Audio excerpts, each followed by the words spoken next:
Yeah, so again, it might be a game I'll wait for a good old-fashioned gamer lol. I actually have to say as well, I think that is some of the coolest artwork for a game I've ever seen. Like the front cover image.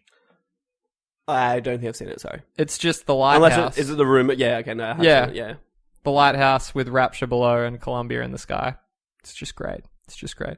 Oh, just to finish off, 2K adds that Bioshock Infinite isn't being remastered on PC because it already meets current-gen console standards and runs smoothly on higher visual settings.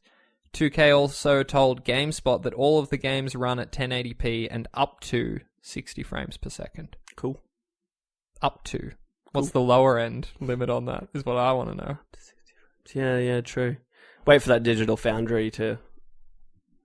Shout out Digital Foundry. Yeah, you motherfuckers, tell us what's good. Analysis. Yeah, I just don't know why people think that like releasing a collection during peak game, AAA game release time is a good move.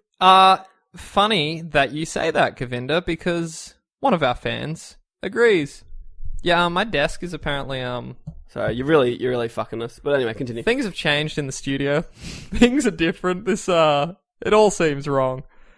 Friend of the show, Jason Goulding, wrote in with a question. JC! Thanks, mate. Bro. He said, are you tired of remasters? First Arkham and now Bioshock. Is this a cash grab or customer demand? I don't know. I'm not over them. Whatever. If you want to play a remaster, play a remaster. Like, it's great for people who didn't play the old ones. Like, I like the idea of it, but it is kind of, like, who is it for, really? Like, I guess new people... But they're also kind of getting me with the nostalgia. Like, I love Bioshock, so now I want them. But that's not their fault.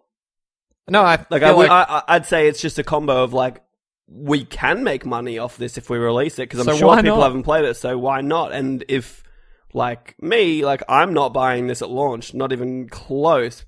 Yep. Because there's so many other things that I'll be playing from September onwards. Oh, it's going to be fucked. So, yeah, like, I'm not against them. I'm indifferent. Yeah, I actually like, just don't buy them. If you don't need to. Like, it's...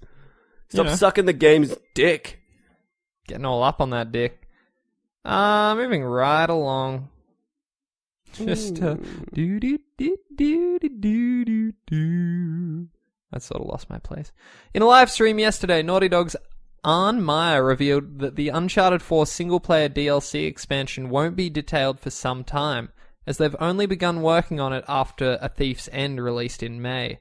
Quote, it will be a while before we have any new info. We didn't even start working on single-player DLC until after the game launched. So as you can imagine, there will be some time for us to work on it.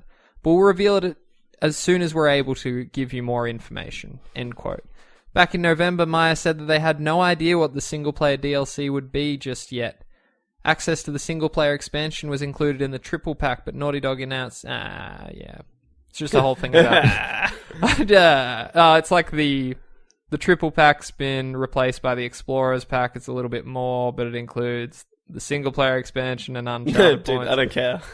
Alright. Also, fun to note that Naughty Dog has released Uncharted 4 Update 1.08, which is the first major post-launch multiplayer content update. I believe it has a new map.